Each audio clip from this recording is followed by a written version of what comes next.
Švenčių proga Bankės Noras dvigubos dovanos. Padėję terminuotą indėlį Bankės Noras, galite laimėti dvigubas palūkanas, net iki 9%, o pratęsiant indėlį palūkanos dar didesnės. Snoras – mano artimas bankas.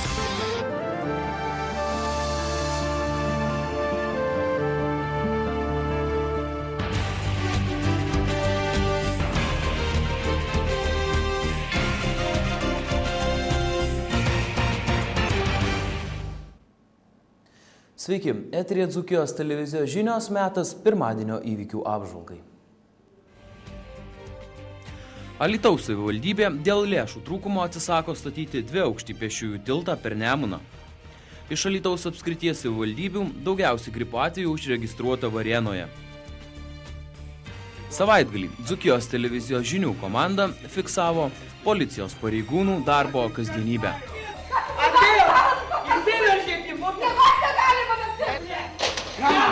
Kur padėtai? Filmuoja čia viską. Gerai, nerkit iš mano namų. Nerk iš mano namų. Aidoju.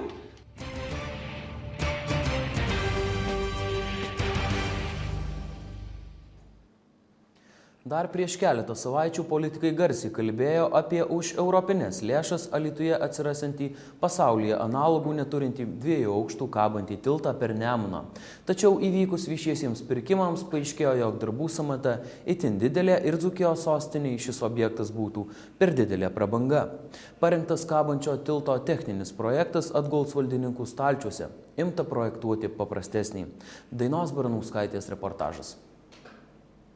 Parengtas projektas, kabančio dviaukščio pėsčiųjų tilto per Nemuną, regis ir liks tik vizualizacijos planuose. Galėję stebinti šalies ir užsienio turistus analogų pasaulyje neturinčio tilto kaina po viešųjų pirkimo procedūrų tapo neįkandama.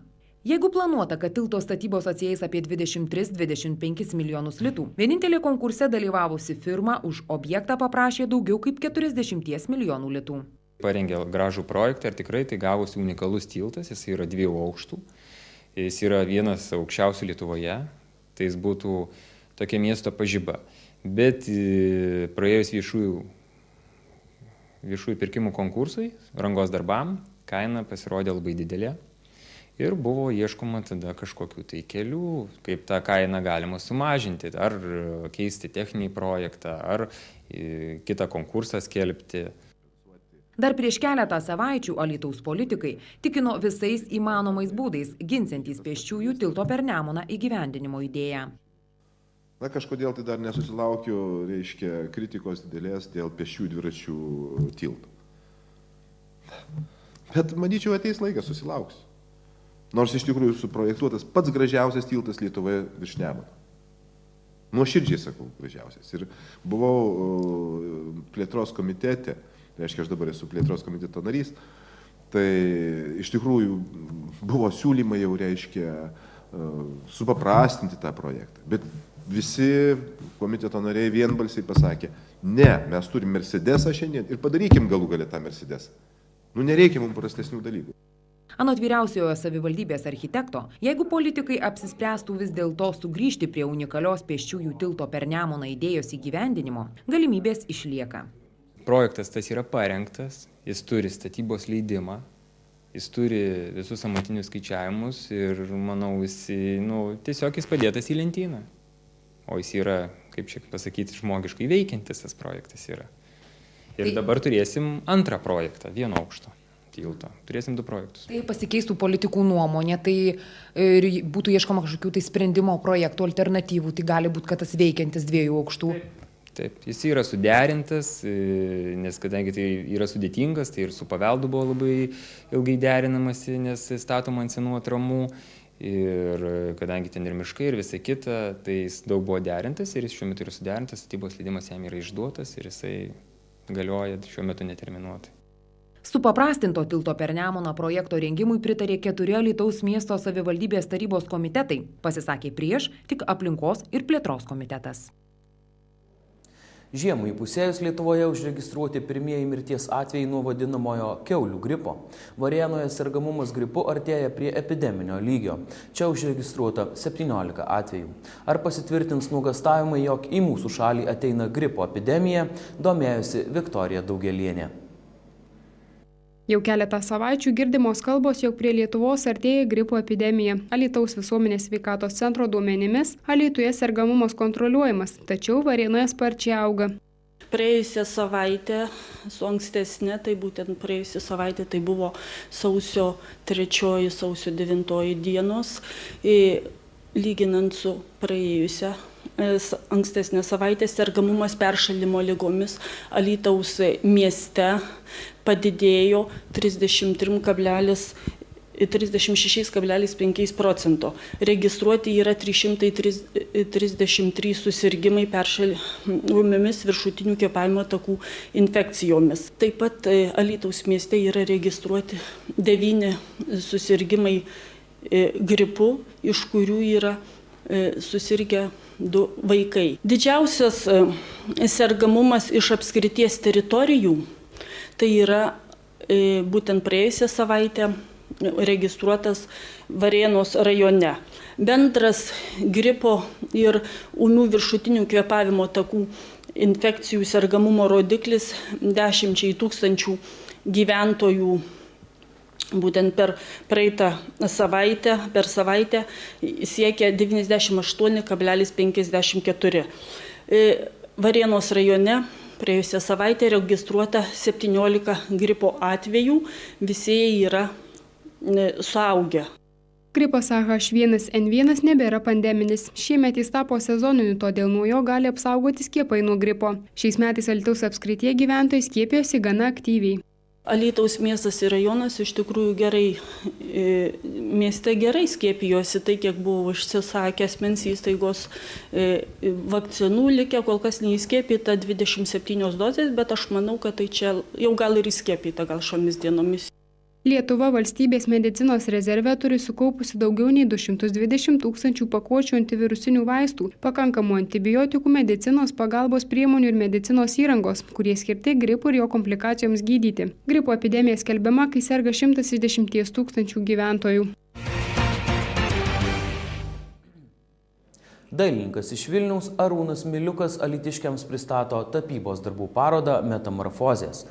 Pasakoja Rūta Kašėtienė.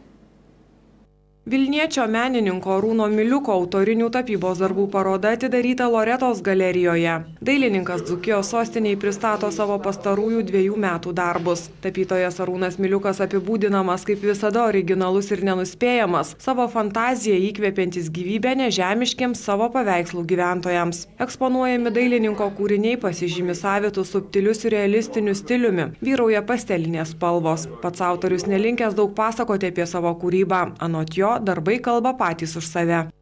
Kas vaizduojama, matote, ką nepasakysiu, vis tiek bus banalu. Todėl ir nutapiau, kad nereikėtų kalbėti. Dailininkas Arūnas Miliukas parodas rengia nuo 1997 metų. Autoriaus savitumą yra įvertinę privatūs kolekcionieriai ne tik iš Lietuvos, bet ir iš Kanados, Jungtinių Amerikos valstijų, Prancūzijos, Izraelio, Švedijos, Australijos. Arūno Miliuko tapybos darbų parodą Metamorfozės Loretos galerijoje aplankyti galima visą mėnesį.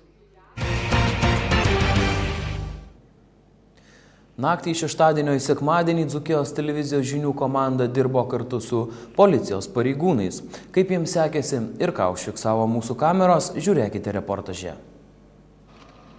Alytaus apskrities vyriausiojo policijos komisariato pareigūnai savaitgalio metu tikrino, ar transporto priemonių vairuotojai automobilius vairuoja būdami blaivūs.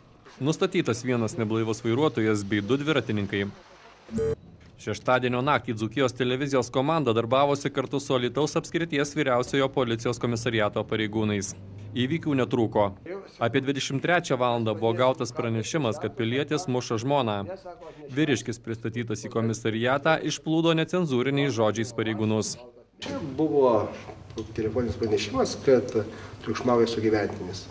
Nuvykęs buvo ekipažas tenai vietoje, tai sugyventinė vadino necenzūriniais žodžiais visokiais, triukšmavo, todėl buvo pristatytas į komisariatą. Ir dabar kas su juo bus? Dabar nustatytas buvo girtumas ir kol kas bus čia jau paskui išleisi. Apie 1 valandą gautas pranešimas, kad Simne vyksta buitinis konfliktas. Nuvykę į įvykio vietą pareigūnai aptiko 3 neblaivus asmenis. Suaugęs sūnus skundėsi, kad tėvas jį nuolat muša, grasina papjauti. Mane grasina peiliu, kad kai to papjaus, čia tokie dalykai, žinok, rimti. Čia rimti dalykai. Čia ne juokas motint, kad tėvas sūnų papjautų. Vyriškis pareiškimą rašyti atsisakė. Apie 3 valandą gautas pranešimas, kad bendrabutyje girtaujama. Kaimynai skundėsi, jog vaikams trukdoma miegoti. Atvykę pareigūnai susidūrė su agresyviai nusiteikusiais piliečiais. Ką tai girtuoju? Atėjo! Įsiveržėt į butą! Negalima bet taip! Kur padėtai? Filmuoja čia viską! Tėvai, nerkit iš mano namų! Nerk iš mano namų! Aidoju mano namuose! Nerkit iš čia! Mano štai dar veržėsi! Nerk! Pidarai kurvos! Dar vienas iškvietimas gautas apie 4 valandą. Putinų gatvės gyventojas skundėsi, kad negali išprašyti jos bute girtaujančių 2 piliečių. Vienas iš jaunuolių yra moters draugas. Kai atvyko pareigūnai, vaikinai pasišalino. Netrukus buvo gautas dar vienas pranešimas. Ta pati moteris vėl įsileido vaikinus. Šie pradėjo gerti, o prašomi palikti namus, tą daryti atsisakė. Savaitgalio metu Alytaus apskrities vyriausiajame policijos komisariate užregistruota 10 nusikalstamų veikų. Įvyko 4 eismo įvykiai, išaiškinta 50 kelių eismo taisyklių pažeidėjų.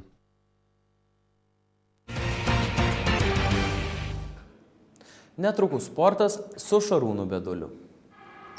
Penktadienį Alytaus sporto ir rekreacijos centro berniukų krepšinio komanda Manijos berniukų krepšinio čempionato namų rungtynėse susitiko su Kazlų Rūdos sporto centro krepšininkais. Alytiškiai buvo akivaizdžiai pranašesni, rungtynės baigėsi rezultatu 80-33 jaunųjų Alytaus krepšininkų naudai. Sporto ir rekreacijos centro berniukų ekipos gretose žaidžia Grantas Vasiliauskas, Mantas Gavenonis, 11-mečiai Andrius Ališauskas, Elvinas Bartusevičius, Alanas Cibulskas, Dominykas Daugėla, Eimantas Kiguolis, Matas Reklaitis, Martynas Šiaulys ir Robertas Tvorogas, bei 10-mečiai Matas Padegimas ir Martynas Pocevičius.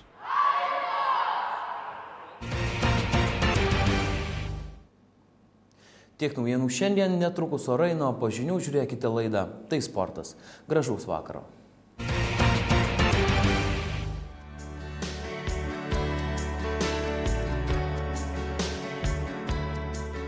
Praėjusią savaitę virš Atlanto įsišėlus ciklonams į mūsų šalį atšuoliavo atodrėkis. Iš pietvakarių plūdo labai šiltas jūrinis oras, todėl sniegą labai greitai pakeitė lietus. Balti patalai laukuose mažėjo ir apsitraukė slidžia plutele. Nebarstyti keliai ir šaligatviai tapo tikrų kliūčių ruožų. Šią savaitę gerų naujienų irgi nesitikima. Tai pašals, tai atšils, tai snigs, tai palis. Šiandien iš Lietuvos besitraukiantis šaltasis atmosferos frontas į rytinę šalies pusę dar atnešė kritulių. Tiesa, jų buvo nedaug, vyravo šlapdriba, nors kai kur ir palijo. Bene gražiausia savaitės diena bus antradienis. Mus kliudys į Rusiją nuslenkantis anticiklonas. Debesys plonės, prasisklaidys. Naktį temperatūra kris iki 2-7 laipsnių šalčio ir dieną daug kur išsilaikys silpnai neigiama. Žymesnių kritulių nenumatoma. Vietomis gali susidaryti rūkas. Ateinančią naktį Alytuje ir Kaune bus 4, Vilniuje 5, Klaipėdoje 1 laipsnis šalčio. Antradienio dieną Alytuje ir Kaune numatoma 2, Sostinėje 3 laipsniai žemiau nulio, Pajūryje 1 laipsnis šilumos.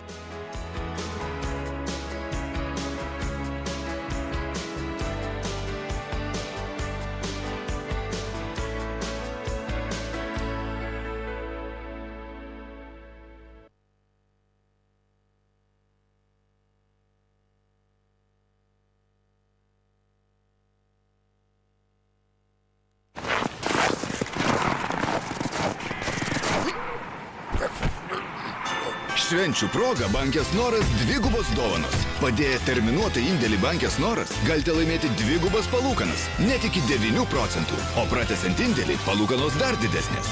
Snoras – mano artimas bankas.